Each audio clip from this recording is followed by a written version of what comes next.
Hello, everyone, and welcome to the behind-the-scenes recording of our live show, 46 Live Show. This is Mark Toyers, It Came From the Radio, host of It Came From the Radio, and I have our very own Pronto Comics, Dominic Sperano, as our co-host. Hello, everybody. We also have our very own from thelifewithjennerg.com, Jenna Lee Feldy, as our co-host. Hello, good evening. Our senior correspondent, Charlie Saladino, will be joining us very soon. And we have our special guest who we're going to be talking to with and about is stand-up comedian and comic book creator, Luis M. Cruz. Yeah. Hey, how are you? All right, so this is going to be on our YouTube page. If you guys have any questions, you can type it in the chat, and if we have time, we'll get to it. If not, here we go. The following is brought to you in part by MFC Studios. The views of the show's host and guests do not necessarily reflect those of the management, owners, or staff of this radio station. And now, it came from the radio.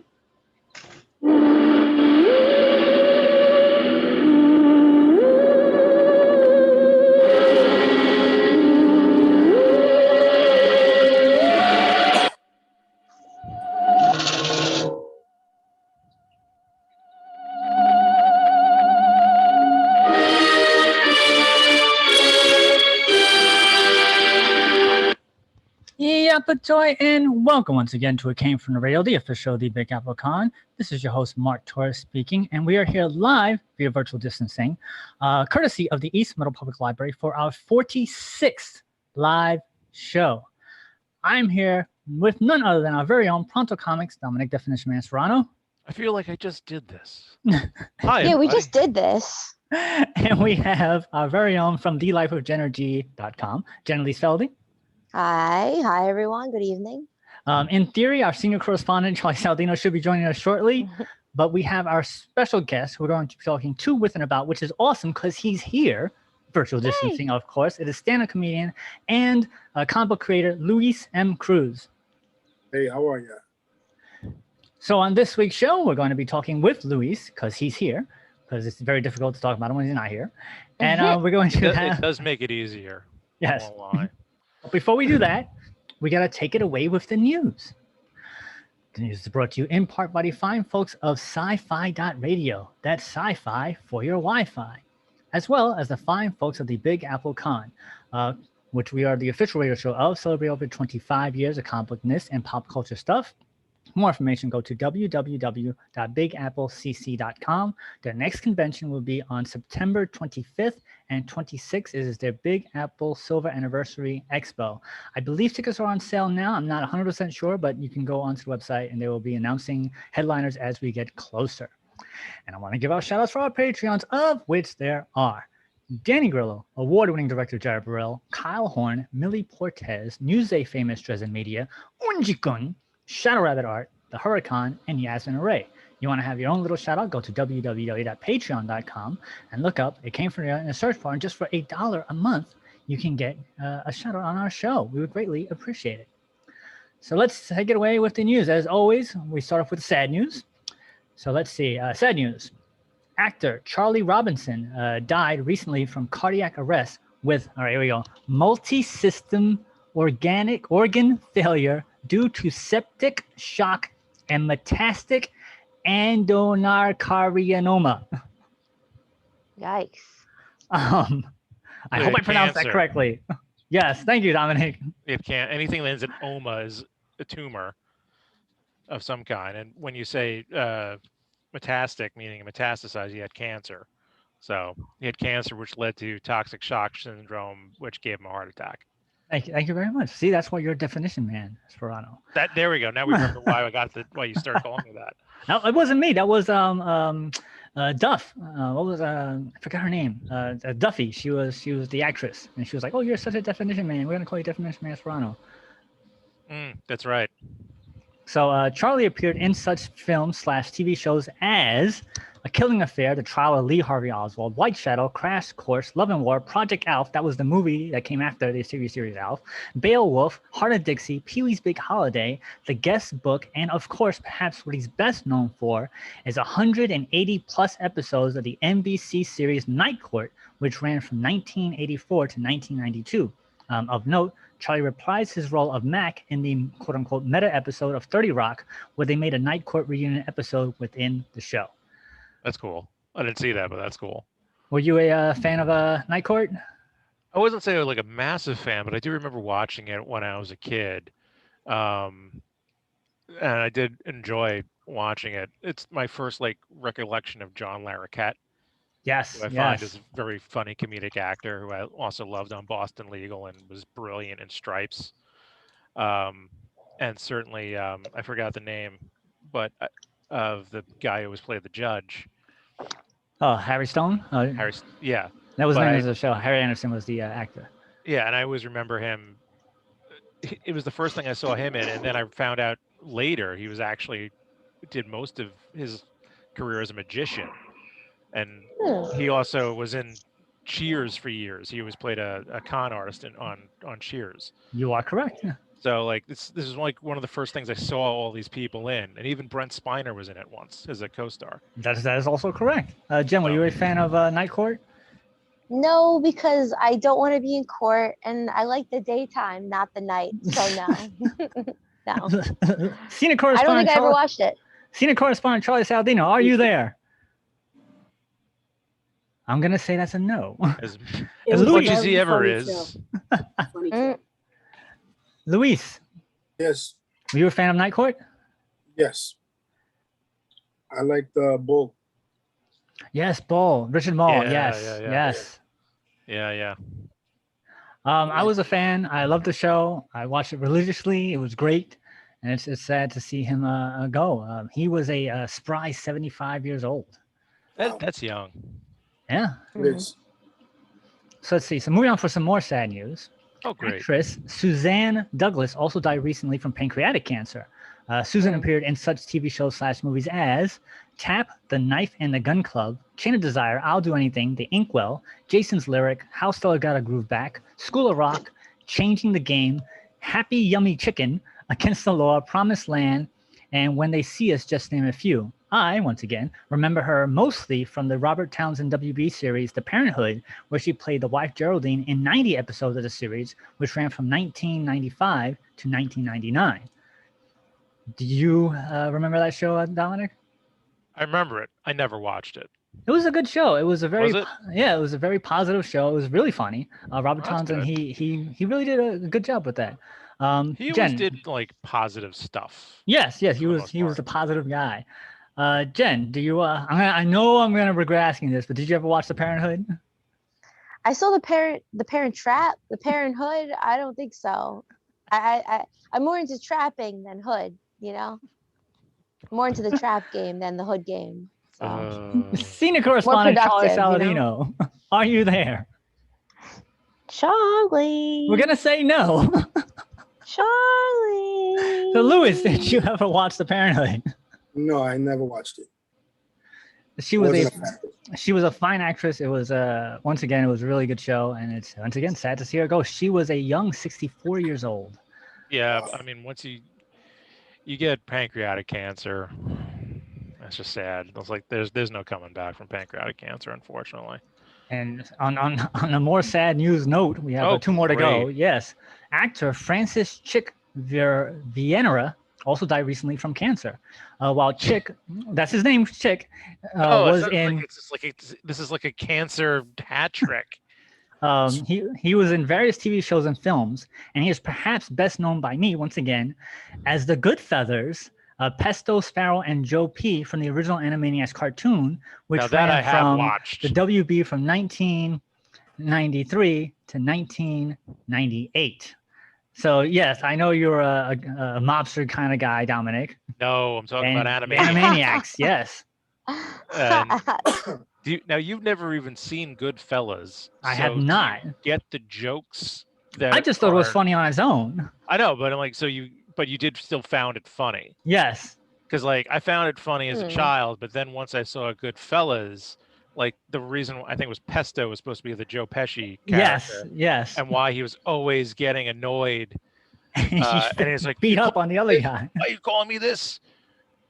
So you don't get it though because you haven't watched Goodfellas. Correct, but yes. Jen, an Funny Animaniacs how. fan? Jen, maybe? Goodfellas. I was supposed to do a Goodfellas review, but Animaniacs, nope. I always thought I was too old for it. So, no. All right. Let's I try. was born an old lady. All right, let's see if we can She was go. too old. At the age of 9, she couldn't watch it. It was like, that's Exactly. Let's see if we can go Kid 3 stuff. for 3. Senior correspondent Charlie Saladino. Can you hear us? Charlie, unmute your microphone.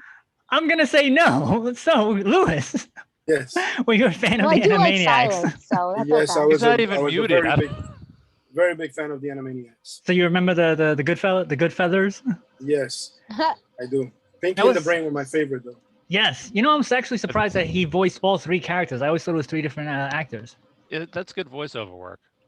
So he was a spry 74. I'll say you that, and not only did he voice 3 characters, but he made them one really sound kind of like De Niro, one sound like Pacino, and one really kind of sound like Ray Liotta. Like, not only did he voice them, but he voiced them fairly accurately to the original actors. So that's very impressive. All right. So I can't do it. final bit of sad news. There you go. Director and producer Robert John Downey Sr. also died recently from complications of Parkinson's disease.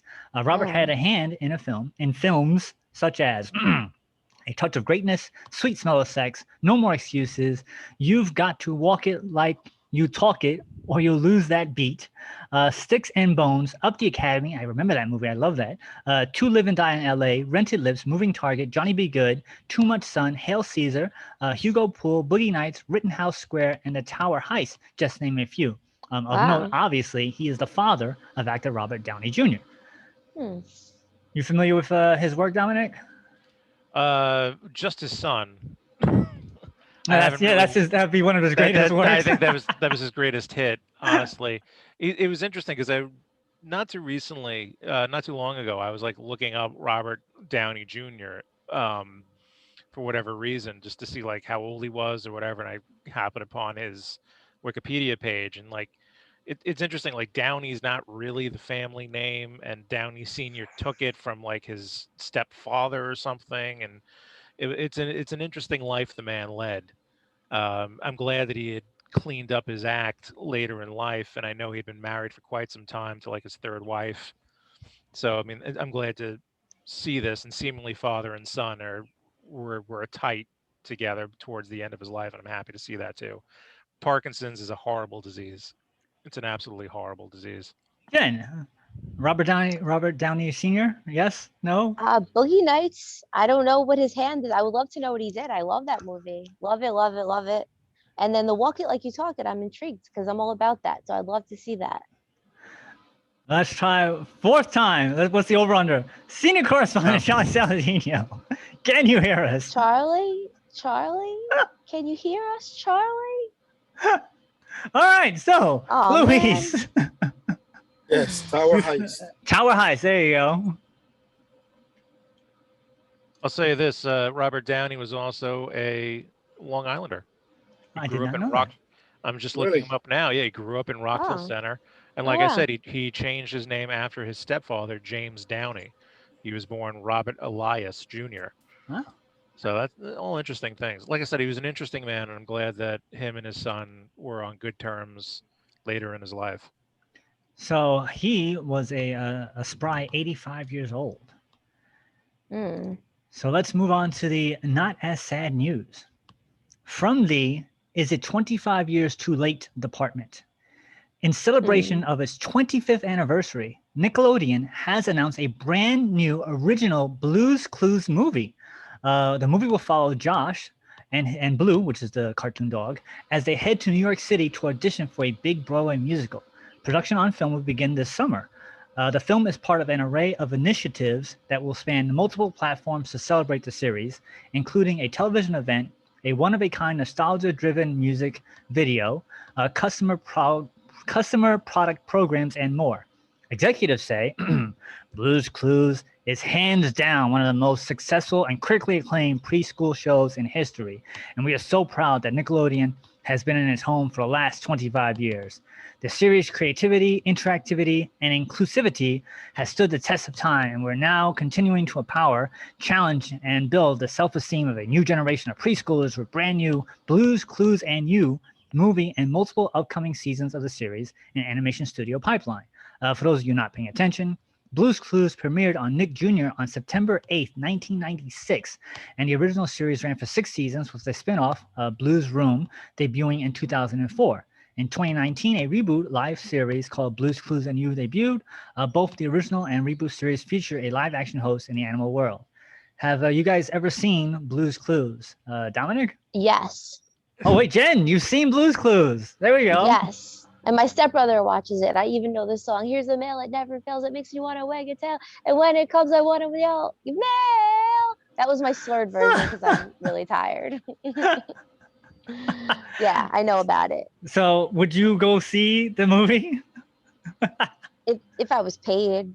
I don't know who's going to pay me for that. But, you know, if that happens, sure, you know. Dominic, fan of Blues Clues? So this is again where she and I differ. No, I've never really watched Blues Clues, and to quote what Jen said before, I was too old for that when it came out. Well, my stepbrother, he's autistic, so he watches That's okay. that stuff and Of sings course. it. Yeah. But for me personally, no, I was like, No, it not me came out in personally. 98 or something, like, no. Well, that point, Yeah. I was like, I'm good. 98, really? Was that when you said it? When did you say it came out, Mark? It came out 96. So yeah, it was there. Okay. 6 seasons, 96. You were there, yeah. Yeah, so by the Okay. point I was 13, I was a little too old for Blues. Yeah. I like the fact that they've changed the live action host 3 times, and they had like a crossover episode when they had the other 2 guys come back. So that was kind of cool. So they're like, you know, they're branching everybody together. Luis, have you a fan of Blues Clues? Blues Clues. No. No Blues Clues. Not at all. No. Just me. No. It's funny. It was one of those things that, you know, you switching the channels and it comes on, and every time I switch channels, it would always come up on the same episode. So I've only seen 1 episode of Blues Clues Oh, that's over weird. and over and over again. It's one where she's trying to find a bike. Maybe I you're always- stuck in Groundhog Day. Maybe it's you. Maybe. And I didn't know that Blue was a girl. Really? Yes, Oh. Blue is a girl. I did not know that. That's a fun I fact didn't for you know guys either. out there. Never watched it. Why would I know? I'm afraid to ask. Charlie Saladino, Cedar Grove, Toronto, can you hear us? God. I'm gonna say no. Oh boy. But he's with us in spirit. He gets to watch the show. What's he doing? I don't know, because now he doesn't even have. Now he's muted. And now I don't even know what he's doing. Let's now. just talk about him while he's muted. Yeah, it's what we do when Yes, Mark's when not when, around. when they're not here, we make fun Yeah. of them. Yes. We call whenever- each other all the time and talk about you. Yeah, whenever we have to do the show, and the rare times Mark can't be there, it's just about like talk about Mark. Yes. We'll So do the same thing to Charlie. Let's talk about Charlie. moving on from the "That's What Stuntmen Are For" Dr. Jones department. Harrison Ford has been injured while filming the 5th Indiana Jones film. Executive says, in the course of rehearsing for a fight scene, Harrison Ford, who is now 78 years old, sustained an injury involving his shoulder. Production will continue while the appropriate course of treatment is evaluated, and the film schedule will be reconfigured as needed in the upcoming weeks. Of note, leaked photos from the set show Harrison in a sling. So now the question is how much will the film be quote unquote reconfigured to accommodate him? That's a good question. He has a habit of doing this because when he was doing episode 7, he broke his leg. Yes, that's right. The Millennium Falcon door fell on his foot or something. Yeah, so Hmm. he should just leave it alone. Or maybe it's suspicious. Maybe he's just a litigious guy or playing the victim, looking for sympathy. It's a little Really? suspicious. Yeah, I don't know. yeah. He's making Harrison Ford money. He doesn't need any sympathy. He doesn't need anything. I don't know. Harrison Playing Ford's the doing victim is just very fine. trendy nowadays. Oh, someone did this to me. Oh, something happened. Love me. You know? Harrison Ford's no victim. He punches people that are on his plane. Luis, a fan of Harrison Ford? I know we were talking, before the show started that you were a Star Wars fan. Star Wars, Indiana Jones. That's about it. I'm a fan of his. I don't like his interviews. He's just, I don't know why. He sounds like he's slow. I is I think very he just doesn't quiet. want to be there. Yeah, like him and like De Niro, they're very like they don't want to talk. It's like I don't know Yeah. why they do interviews. They are very. Mm. He's very like. I think the reason that they do interviews is because they're being paid to do Yeah, interviews and they're contractually 'cause they have obligated to do to. interviews. Yeah, But I think that's, because you have to remember, being an actor is not going in front of people and talking to people. My mom used to mention something that she Sure. noticed many 100 years ago when we were watching talk shows. There was one talk show, I don't remember which one it was, but my mom noticed that the armrest of the guest, the main guest, had a little hole in it, and most actors who were nervous were picking at the hole. And she's like, see, because actors are like nervous when they're not acting, they're not doing their job, so it's themselves, so they're very uneasy when they're talking and being interviewed. I'm like, huh, that's very interesting. So at that point, I always looked at actors differently. you have a good point. Well, yeah, like Jason Alexander has mentioned this in an interview where he said people come up to him and expect George Costanza from Seinfeld, and he's actually quite introverted as a person. So what he ended up doing was creating a character that was Jason Alexander. So he would act as a character that was himself to give people the experience they were expecting. That wasn't, of course, George, but Right. more engaging rather than like wanting to be like, leave me alone. So Yeah. he almost created a third personality or a second personality to be able to be outgoing and engaging with fans that came up to him. I mean, Totally Jen, know nothing about that. I was just gonna say, Not Jen, doing it right now. as an actress, you have said Yeah. many times that it's always a performance. You're always on. I mean, if it's public and it's recorded, then it's not authentically me. Because if I said exactly what I want to say, I'll get hacked or killed, or someone's going to get harassed, or something's going to happen. So Jenny Feldy, stage name, real name, Jennifer Elise Feldman. A little different, you know? Mm. So let's see. We should have enough for. We have two best news. Let's see if we can get to both of them. So let's do this one from the "That's a Lot of Nuts" department. The new Marvel flick, Black Widow, has taken the #1 spot in the domestic box office, pulling in $80 million in ticket sales. This makes it the biggest opening of 2021 so far and places it already at #4 in the highest grossing movies of 2021 so far, with Godzilla at #3 with $99.2 million, Fast and Furious Part 9 with $143 million, Quiet Place Part 2 standing tall at #1 with $151 million. Of note, Quiet Place Part 2 and Fast and Furious are only available to be seen legally in theaters, while Godzilla and Black Widow are on both streaming services as well as in theaters, with Godzilla being free with the service and Black Widow costing you an extra fee in addition to the service. This is a very new, different world, how movies are coming in. And I think the business models are changing, because we can see that all three different versions, they're all making money. And this is only money coming in from box office sales. So I'm wondering how much are they making on the Disney is making on the individual sales.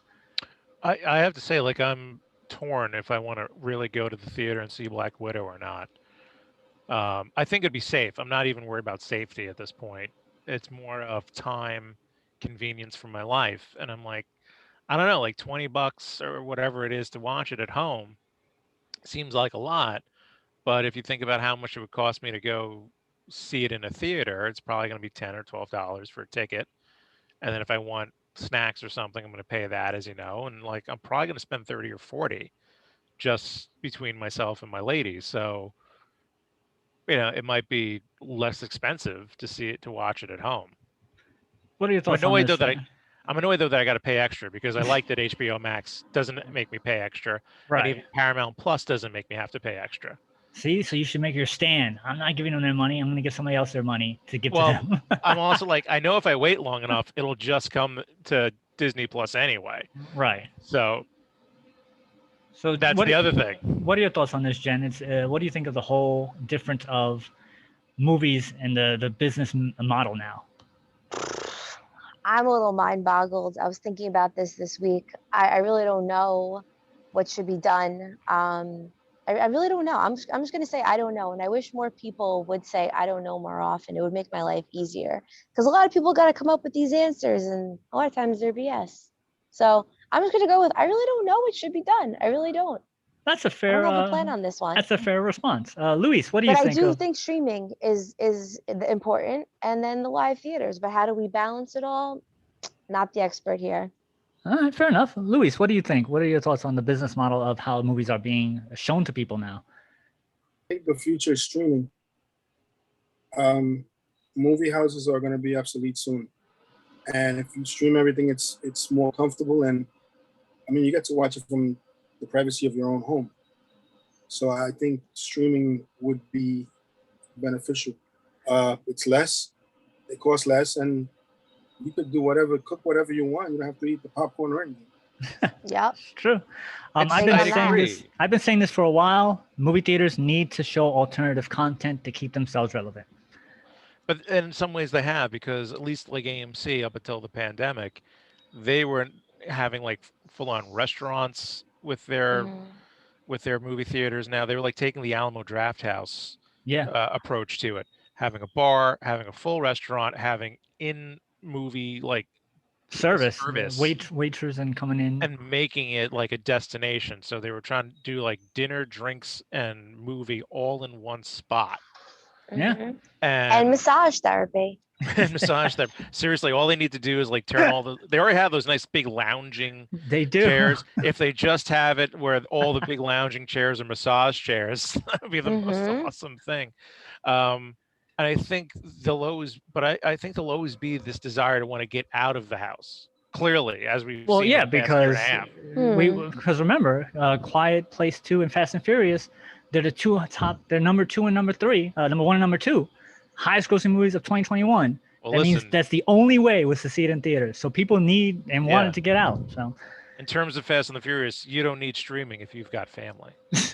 So that's it for the news. So with that, we're going to take our break, and we'll be right back with the Game from the Radio. Hey everybody, this is Todd McFarlane of the record-setting Spawn comic series. And if you're looking for any kind of cool conversation about creators, about entertainment, about all that good stuff, you go to It Came From the Radio. You're listening to the right spot. Hi, you've heard my voice open and close the show. Now we want to hear your voice. If you have a business or product, you can record a commercial here. We offer 30 and 60-second spots. For more information, contact Mark at mfc_studios@hotmail.com. During the month of June, get ready for Sinister War, Infinite Frontier, and Extreme Carnage at Cosmic Comics and Games of Boulder. And join our membership program where you can save 10% on every purchase. The well-known Tropicon is coming this July through August. Come to the store for more details. Cosmic Comics and Games is open Wednesday from noon to 8, Thursday from 2 to 7, Saturday and Sunday from noon to 5. That's Cosmic Comics and Games of Boulder, located at 846 Merrick Road in beautiful Boulder, New York. Call us at 516-763-1133. Thank you and stay safe. This is Quentin Flynn, a popular voice actor known for Axel, Timon, and Raiden from the Metal Gear series. And you're listening to It Came From the Radio. Stick around. Hey guys, this is Christy from Custom Cakes by Christy. I want you to know that I'm here for you. I'm keeping my private kitchen open for any needs your family may have. I've been focusing on breads, soups, muffins, quiches, and other basics, but I'm still accepting dessert orders as well. Please follow my Facebook for immediate pickup items, private message me for custom orders. Custom Cakes by Christy, INC, KRISTY. Text me at 631-606-8166. Hey, I'm Mike Kingston, the writer and creator of Headlocked. And I am WWE Hall of Famer Jerry the King Lawler. And guess what you're listening to? You're listening to It Came From the Radio. The Comic Book Depot has been in business since 1993. Your one-stop comic book shop for comics, gaming, and collectibles. The Comic Book Depot club membership is $15 and gets you 15% off new comics, back issues, graphic novels, and 10% off comic book supply. Located at 2847 Jerusalem Avenue in Wantagh, New York. Contact us on Facebook for curbside pickup because new comics are back. For more information, get out on the call at 516-221-9337. The Comic Book Depot. Hi, this is Amy Jo Johnson, writer-director from the film The Space Between, and you're listening to It Came From the Radio.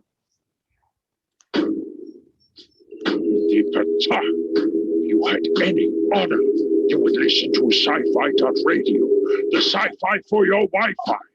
Kapla!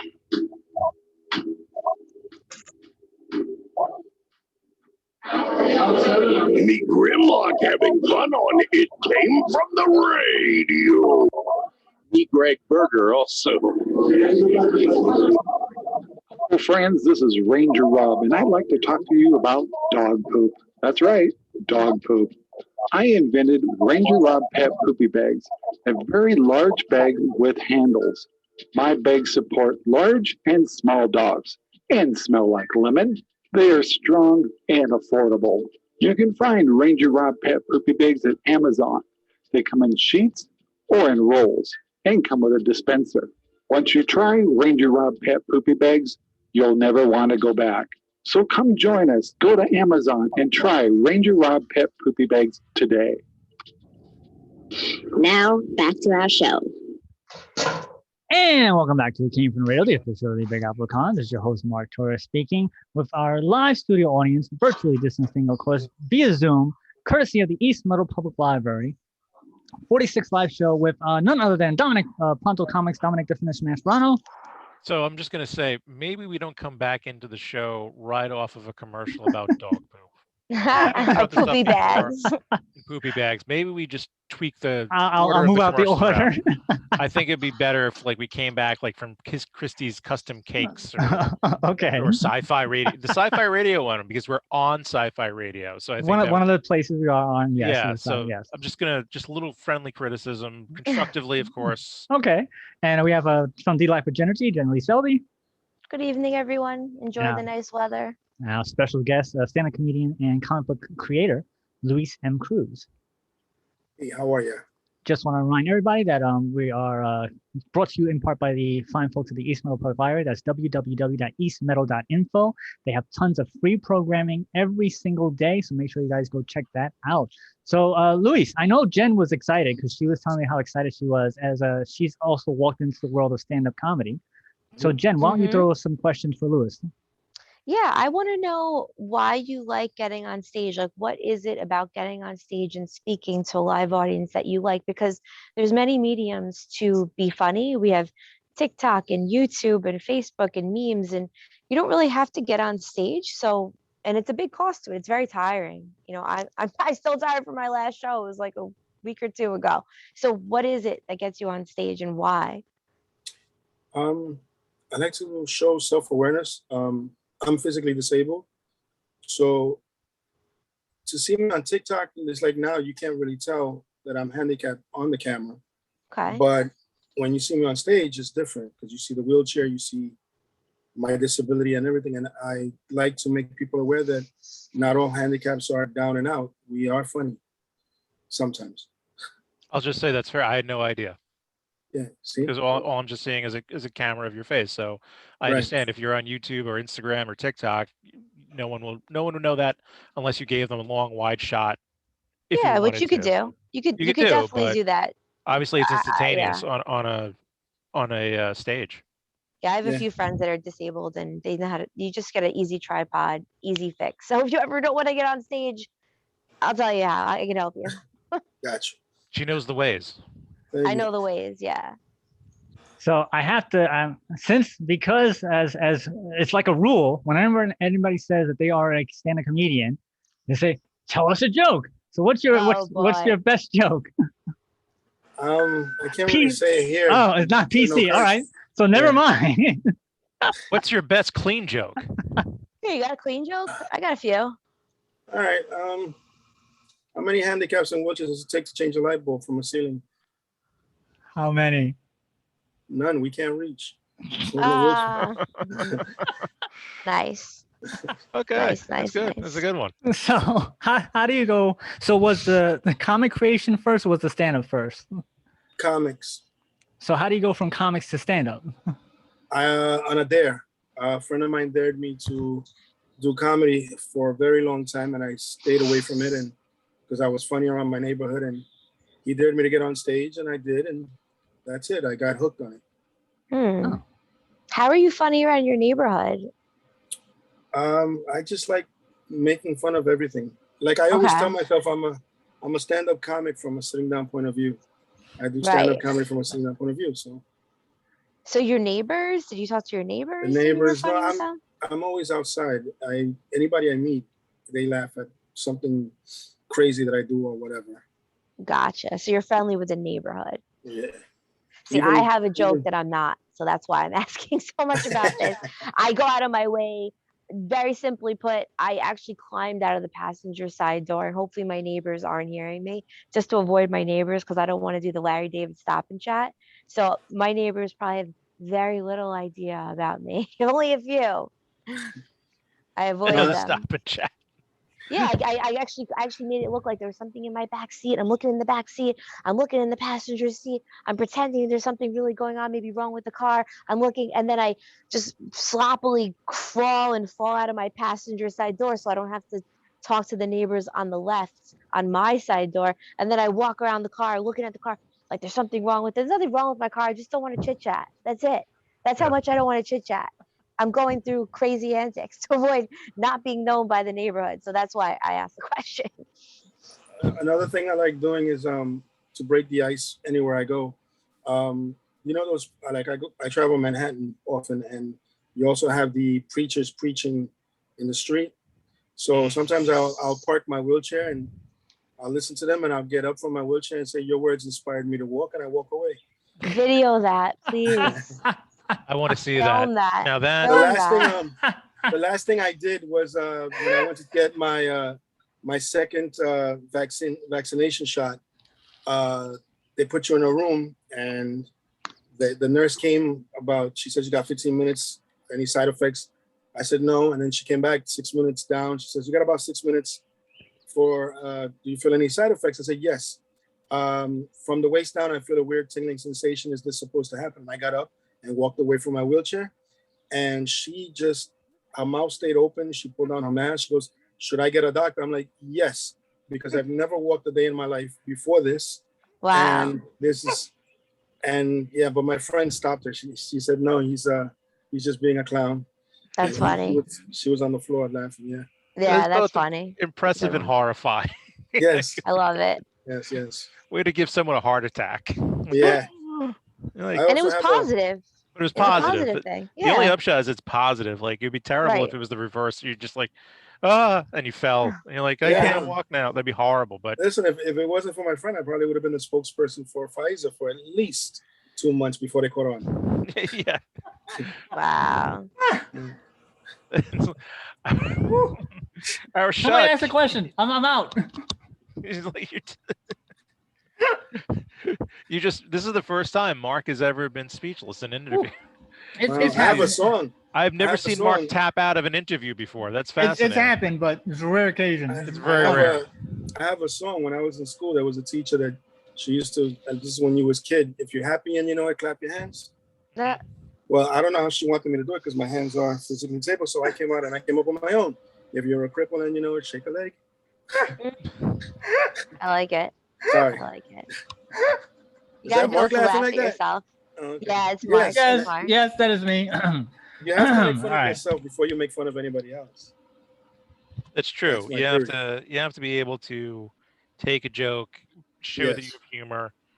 You can't just like the only start thing ripping is people apart. that as a handicapped person, I'm afraid I'm gonna get beat up by other handicapped people. And you know how people in wheelchairs jump you? How? What? You know how people in wheelchairs jump you if you make fun of them too much? How? They do this because that's all they could do. Oh my God. Sorry. For people listening on the air, go to our YouTube page, go and you can see the reaction. All right. Let's you have tons of comics. Yeah. Do the comics also have this unique style of humor in it? No, but what I do put in my comic books is a disabled person in 90% of my stories, because we do exist, and I don't believe that Professor X should be the only handicapped person in a comic book. He's a fake. And I use that loosely, meaning he used to be physically normal, but all of a sudden you can't walk. No, I'd So like you're to talking, use you're talking about someone who lost the ability to walk as opposed to someone born without or born someone disabled. who was, yes, Okay. yes. That's something I like to put in a majority of my comics and my novels. Yeah, So you've done novels, you've done comics. Which do you prefer? I like the novel. And why is that? Comic books, it's script dialogue, and you know you got to describe the panels, you know, detailed or whatever. But for me, when I write those details down, sometimes I forget the dialogue that I wanted to say for the character. So it's weird. Whereas with the novel writing, you just go straight through. It's easier to just go straight through. I can see that. I can see what you mean, because I mean, no matter what, unless you can write, draw, ink, color, do the entire process yourself, and it's very rare to find anyone who can do the entire process. You're now reliant on other people, and if you have a vision, a story you really want to tell, it can get messed up in the collaboration process. So I can understand where you just may want to do the story in prose, just write it. So Now, I get it. Now I write, draw, and type with my mouth. Right. Oh wow. And wow. My art is pretty good. And sometimes when the artist doesn't understand, his name is Angel Maria Martinez, I will send him a quick sketch or something, just so he can see how it is. But my art takes me too long. I had an interview with Dennis O'Neill, may he rest in peace, back in the day, when I was about 23 years old, and I wanted to get into comics. And he told me straight up, your artwork takes too long, stick to the writing. And that's what I've done. I can see, yeah, because, and I get what he means, because like you have to hit deadlines. And if it's taking you like 2 days to do a page, yeah, you're not, no matter what, no matter how good you are, you're not going to be fast enough. Exactly. And then speed is the name of the game. So I've learned to roll with it, literally, because I'm in a wheelchair. Roll with it. No mind. I got it. Jen, you got another question? Yeah, I'm curious if you have any fun stories about things maybe you've gotten away with, or because of the disability. Because, you know, I'm a little blondish, so I get away with a lot of stuff. I imagine there's some things you've gotten away with doing or saying that maybe you really wanted to do. A little blondish. Yeah, a little blondish. I look young. People think I'm like 22 to 28. I'm almost 40. So like I get away with a lot of stuff.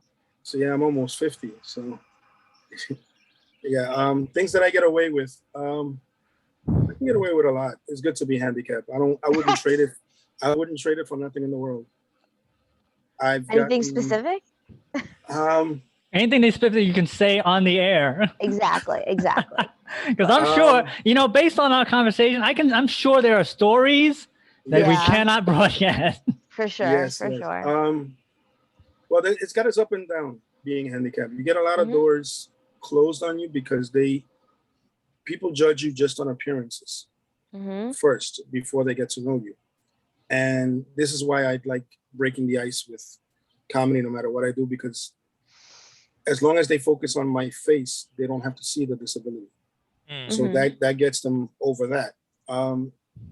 So yeah, it's got its ups and downs. I like getting ahead of the line in a movie theater. I like.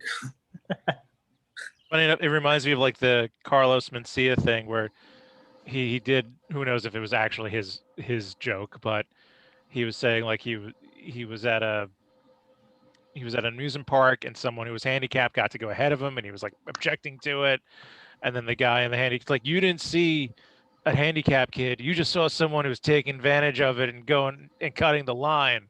Yeah. So the joke ends with him and the kid just going around cutting the line everywhere all the time. I actually have a video of Todd McFarlane riding around on my wheelchair at Comic-Con, and he's yelling out, line cutter. I met Todd McFarlane. I'm the one who did the interview with him, and yeah, I could see him doing that. Yeah, he's a real down to earth guy. Ever since then, every time I go to a con, he'll shout me out. Yeah, he's a nice guy. Yeah. So why don't you tell us a little bit about your books that you've done and ones that are coming out? I did a comic book called Jennifer the She-Wolf, and it kind of like I'm a little off on it because I had to redo the book twice to different artists. So I'm a little upset at that. I also did another book for a publisher called Mass Publishing, which is it's werewolves versus zombies, pretty much. That's what it was. And I did number 1, and after that, he never got back to me about doing a number 2 issue. We had a difference of opinion. Opinion. Yeah. Yeah. I wanted to take it one way. It was his creation, and I wanted to go his way, but like my way would have blended both. And I also did something for our comics, which they shut their doors, called Armageddon. And back to Jennifer the She-Wolf, it's basically a woman who gets, changed into a werewolf against her will in the 1920s. And she has to live with this werewolf kind of family and not go back to her kids. What she doesn't know is that one of her daughter became a vampire against her will, but the vampire never came back to train her, so she fed on the aunt and the brother. Wow. And yeah, and that's where I have that. And that sounds like a modern day story of menopause and bad family. You get hairy, you get old, people use you, your family exploits you. I get it. Although my family's pretty good, but I got some friends out there. Anyway, continue. And then there's a handicapped guy who sees the main character, Jennifer, turn into a wolf. So he approaches her throughout the story. I saw what you did. I saw what you can become. Can you make me what you are? And she'll tell him that it's not a gift. It's more of a curse. And the story will go on from there. I don't want to give too much away. And and then I created another one called Fuel of Life, which is basically, that's a illustrated book. And what it is what if our blood was used for fuel on an alien ship? We call them vampires, but they weren't. Oh. I wrote that under the influence. Very cool. Yeah. I like it. I might have to steal it. And then the hairy women that I want to make fun of are going to be the werewolves. And then the people who just suck the life out of me are going to be vampires. I'm just going to steal your whole thing. It's a code word. So if you see my Facebook posting vampires and werewolves, it's real people. Okay, go for it. And then, yes? Thievery. Yeah, And well, then, shout outs. I need code words for people. And then I wrote a novel back in 2008, which kept getting rejected. But then I submitted it to Darkfire Press, called The Day They Made Contact. And it basically asked the question of what if the aliens that crash landed in Roswell 1947 came back 100 years later and wanted to know what happened. And I don't want to give too much away from them either, but yeah. Didn't they make that movie? It was Independence Day. I think everybody dies would be what happened. Yeah, basically everyone's dead. Mine is a lot different. Yeah. Listen, I'm sure it's both different and just better. So, just in general, so it got to be better than 2. Oh my God, yes. So when you have, obviously you have sci-fi, horror in your blood, because most of these stories are with that genre. What was your influences as a child that made you go down that route, as opposed to pirates and romantic comedies and such? Sci-fi books, and was basically Star Wars, and reading a lot of sci-fi books. One of my favorites is Isaac Asimov, just to name one, and currently Kevin J. Anderson books. And in terms of horror, I'm gonna say Stephen King. He doesn't really scare me with the books, but I like the way he has a twist. Dominic, you got a question for Luis? So how much of your comedy do you draw on your life? None. None. I keep that separate. None. I keep my writing separate from what I do with the comedy. So like the writing is more, not that obviously you're involved with, zombies and werewolves and things, but like you draw on your life experiences and put that in your books, and your comedy is, I assume, more observational, the things that you've seen that you find funny, or? Well, it's things that I've seen and things that I've gone through. Okay. Like, Oh, so that is based on your life. only the comedy, but not. I thought you meant do I? Oh, you reversed what I was saying. Yeah. Like, Okay, I was so comedy's more in your life. confused. Yeah, I was like, what is happening? Okay. Okay. Yeah, because I was just, gonna be like, mind all blown. right, so I mean, I don't think you've dealt with a lot of vampires, but okay. Maybe he has. Who Maybe. knows? Someone asked me if I was a vampire on Saturday. I've been asked that a lot when people first meet me. Like a handful of people actually ask me if I'm a real vampire. You do a lot of horror stuff, so. Not even really. Yeah, not even. Just the way I dress. Like people that don't even know my movies. It's like I've never even seen any of my films. Nothing. When I used to work with kids, I had the kids think I was a transformer. Wow. I used to get up from my wheelchair. They were like, "Is he a transformer?" Now that's cool. I like that. No, but I am more than meets the eye. Yeah. Oh, nice. Thank you. No, but I was exploited by, what is it, Michael Bay or whatever his name is? Yeah, Michael Bay. You Michael were right. Bay. You were correct. Good job. Yeah, because I remember the scandal with Megan Fox, and I did see Transformers in theaters, and oh my God, wow, it was actually boring. It was just a bunch of things breaking. It was like going to my basement with, and just things are just breaking and nuts and bolts falling apart. It's like, this is just housework, Things just blowing up. I've never heard. Yeah. I've never heard Transformers being referred to as housework before.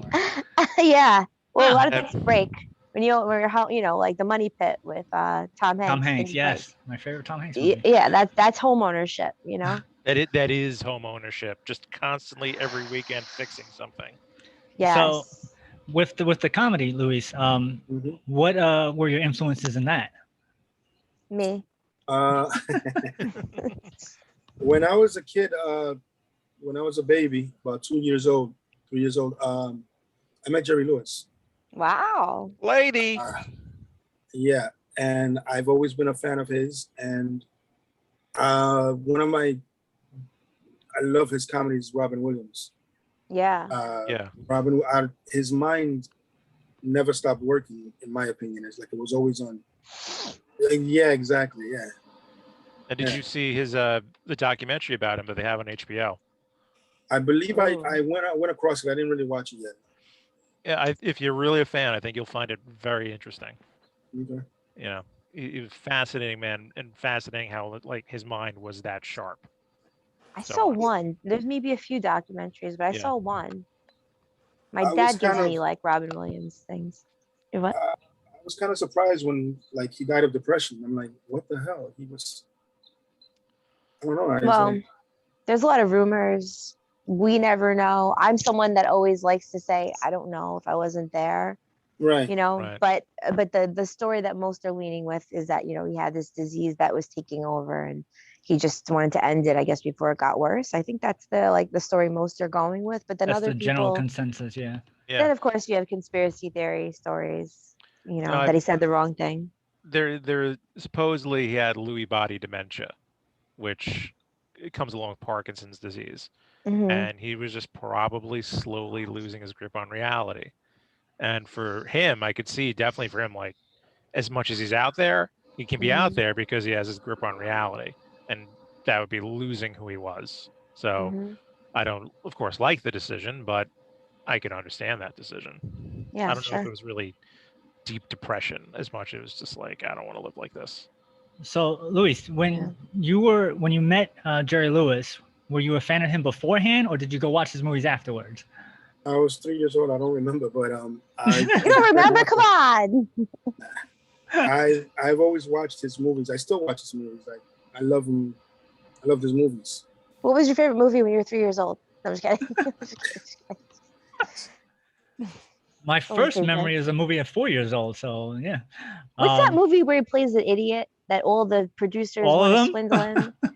Well, there's one where it's like a group of producers. One guy dies who's really famous, and they need to replace him with someone who could be famous that they can manipulate. And I'm halfway through the movie. I got to watch the rest. It's like, it's not The Jerk, but it's like The Idiot or The Dunce. It's something like that, and it's so funny. Do you know that it's one? So funny. Not at all. I don't. And I relate to it because I constantly have producers, trying to pull the wool over my eyes. And it's so funny. They're like, who can we find that's so stupid that will do whatever we want? And then he walks in just like dropping things and he's just a real idiot. And they're like, oh, him. And they try to make him into a star. And it's so funny. He's just such a moron. It's not going well. So we're at social media time, actually. So Luis, where can people find out more about you, find and buy your books? Do you have like a place where they can check out your comedy as well? My comedy is on YouTube, Luis Cruz Comedy Channel, and my Facebook, you could just look me up under Luis M. Cruz. Twitter, the same, Luis M. Cruz 1, and cruisingcomics@yahoo.com is my email. All right, so let's see. We have 5 minutes to go. So I guess we'll do some final thoughts. So Dominic, do you have any final thoughts for us? Yes, my final thought is I believe the movie is probably The Patsy Yes. that Jen is looking into. Thank you, Definition Man. You're welcome, because I Googled that. That's what I did. Wait, you right there. Googled everything she said and that's what came out? No, I just Googled Jerry Lewis and looked through like his IMDb to figure out what sounded the closest to what she was talking You about. use your detective work. I was like, wow, you just typed in everything she verbally said and So that's what come funny. out? That's amazing. Yes, that's So funny. exactly what happened. Of course. Oh No, boy. The Patsy. I think that's what the movie, and that's my final thought. The Patsy.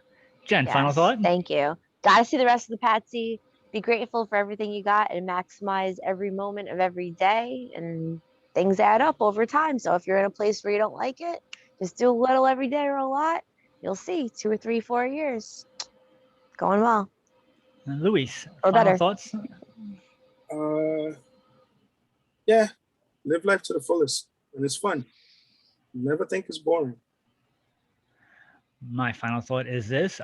Thank you for being a guest. You were Thank you. one of the funniest ones I've had. And like I said, it was rare that I've lost my interviewing skills when I'm interviewing somebody, but you're damn funny. So thank you for that. Thank you.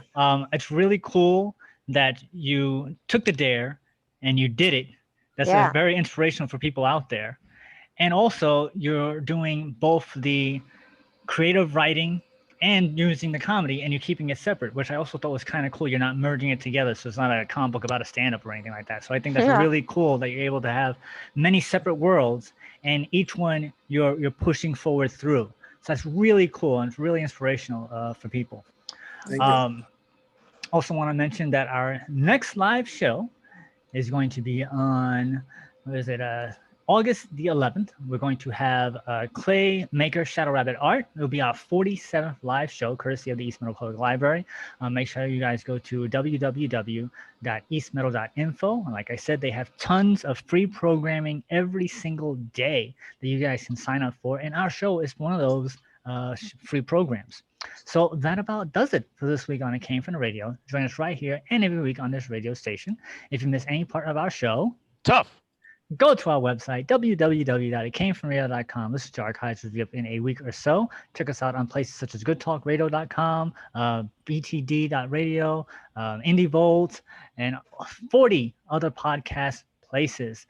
Thanks again. Once again, thank you very much. And we will see you next week. You've been listening to It Came From the Radio with Mark Torres. The views of the show's hosts and guests did not necessarily reflect that of the management, owners, or staff of the station. We now return you to your earthly scheduled broadcast.